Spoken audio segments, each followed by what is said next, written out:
안녕하십니까, 박사입니다. 블라디미르 푸틴 대통령이 인디아 투데이의 앵커들과 100분간 인터뷰를 가졌습니다. 그는 먼저 인도가 15억 인구의 거대한 나라로 연 7%의 성장률을 기록하고 있는데 이는 결국 모디 총리와 국민들이 이룬 업적이라고 찬사를 던졌습니다. 그러면서 러시아와 인도는 핵심 분야에서 야심찬 계획을 수립했다고 말했습니다. 주로 미래지향적 파트너십으로 우주 탐사, 에너지, 조선, 항공, 방위산업, AI 등 다양한 분야에서 협력하고 있다고 설명했습니다. 그는 인도는 77년 전과 다르며 더 이상 영국의 식민지가 아니라는 것을 세계가 알고 있다고 말했습니다. 더욱이 모디 총리는 압력에 쉽게 굴복하는 사람이 아니라 인도 국민은 분명 그를 자랑스러워할 것이란 덕담도 했습니다. 그러면서 그의 입장은 확고하고 직설적이며 대립적이지 않으며 목표는 갈등을 유발하는 것이 아니라 합법적 권리를 보호하는 것이라고 말했습니다. 앵커는 최근 트럼프가 인도가 러시아에서 원유를 구매하는 것이 러우전의 자금을 지원하는 것이라고 했는데 그에 대해 어떻게 보느냐고 물었습니다.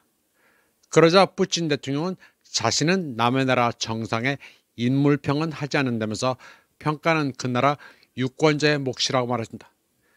그러면서도 미국은 러시아로부터 원전 연료를 구매하면서 인도는 왜 러시아에서 석유를 살 권리가 없는지 이해가 안 된다면서 트럼프와 그 문제에 대해 논의할 준비가 되어 있다고 밝혔습니다. 왜 같은 연료인데 미국이 사는 원전 연료는 되고 인도가 사는 석유는 안 되느냐는 것입니다. 푸틴 대통령은 러우전에 대해서도 말했습니다. 그는 관건은 승리가 아니라면서 중요한 것은 러시아가 자국의 이익을 보호하기로 결심했고 앞으로도 그럴 것이라는 점이라고 말했습니다. 우크라이나에 사는 러시아인을 보호하고 전통적 가치, 러시아어 등을 보호해야 하며 수세기 동안 그 땅에서 발전해온 종교도 포함된다고 설명했습니다. 그는 그러면서 전쟁을 일으킨 것은 러시아가 아니었다고 했습니다. 서방은 우크라이나를 부추기고 쿠데타를 일으켜 사태를 주장했는데 그게 크림반도 사태의 촉발점이 됐다고 했습니다. 그 후 우크라이나 남동부 돈바스 지역에서도 사태가 전개됐으며 러시아는 이후 8년 동안 이 문제들을 평화적으로 해결하려고 노력해왔고 민스크 협정에 서명해 평화적인 방법으로 해결되기를 바랬다고 했습니다. 그러나 서방 지도자들은 나중에 그 협정들을 존중할 의도가 전혀 없었으며 단지 우크라이나를 무장시켰을 뿐이라고 설명했습니다. 키예프 정권이 돈바스 주민들을 상대로 8년간 무자비한 폭력을 자행했지만 서방은 이에 대해 한마디도 언급하지 않았다고 했습니다. 푸틴 대통령은 특수군사작전은 전쟁의 시작이 아니라 서방이 우크라이나 민족주의자를 이용해 도발한 전쟁을 종식시키려는 시도라고 설명했습니다. 그러면서 특수군사작전 측에 설정한 목표를 달성하고 영토들을 해방할 때 그 작전을 끝낼 것이라고 말했습니다. 첨언하자면 전쟁은 2014년 마이단 때 시작된 것입니다. 러시아가 2022년에 침공한 게 아닙니다.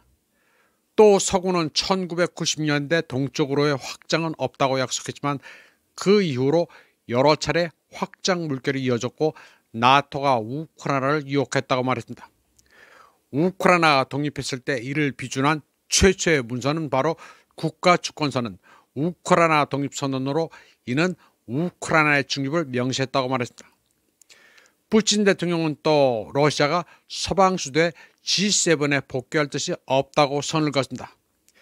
현재 많은 G7 경제권이 구매력 평가 측면에서 신흥 경제권에 뒤처져 있으며 세계 경제에서 차지하는 비중이 꾸준히 줄어들고 있다고 시작했습니다. 그는 G7을 구성하는 국가들이 왜 스스로를 빅7이라고 부르는지 명확하지 않다면서 인도 경제만 해도 세계 3위인데 영국 같은 나라는 10위나 될지 모르겠다고 말했습니다. 그는 그럼에도 불구하고 미국, 영국, 프랑스, 독일, 이태리, 캐나다, 일본을 포함하는 G7이 여전히 중요한 플랫폼이라면서 잘해서 신의 축복을 받기를 바란다고 했습니다. 푸틴은 2014년 키예프에서 서방이 지원한 쿠데타가 일어나기 전부터 G8 정상회의에 참석하지 않았다고 밝혔습니다. 지난 6월 트럼프는 러시아를 G8에서 제외한 것은 큰 실수라면서 모스크바를 그룹에 포함시켰다면 2022년 우크라이나 분쟁이 격화되는 것을 막을 수 있었을 것이라고 주장했습니다. 당시 드미트리 페스코프는 실수라는 데는 동의하지만 G7이 실질적 의미를 잃었다고 시작했습니다. 다음 소식입니다. 시진핑 부부는 마크롱 일행을 스촨성 청국도에 2장 옌으로 안내했습니다. 비공식 일정인데 하루 관광 가이드 노릇을 했습니다. 2장 옌은 중국 고대 수리시설입니다. 시진핑은 마크롱에게 치수는 치국이나 마찬가지라고 열심히 설명을 합니다. 마크롱은 이어 스촨 대학에서 강의도 했습니다. 캠퍼스에 들어서자 학생들이 유명 인사 왔다고 손이나 잡아보려 난리법석입니다. 프랑스 국내 같으면 욕이나 먹을 텐데 학생들이 구름같이 모여 환영하자 기분이 찢어집니다. 아주 신이 났습니다. 이번에 마크롱이 중국을 G7에 초청하려 한다는 말이 나옵니다. 마크롱만의 생각인데 시진핑이 거기 응할지는 모르겠습니다. 다 망한 나라 그룹에 들어와야 돈 내란 소리밖에 들을 게 없습니다. 모양 빠지는 G7에 들어봐야 별거 없습니다. 프랑스, 영국, 이태리, 캐나다 등과 중국은 이미 같은 레벨이 아닙니다. 한국에서는 한국도 G8 드는 게 어떠냐는 황당한 소리를 하는 이도 종종 있습니다. 미국이 승전국과 패전국을 모아 줄서온 조직이 G7입니다. 족보상 한국은 해당도 안 됩니다.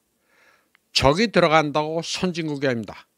한국은 인문학의 위기일 뿐 아니라 사회학도 위기입니다. 쓰잘데없는 소리 떠들면서 신문 칼럼에 아무거나 써대는 대학 선생들이 너무 많습니다. 이번 방송은 여기까지 하겠습니다. 시청해주신 여러분 감사합니다.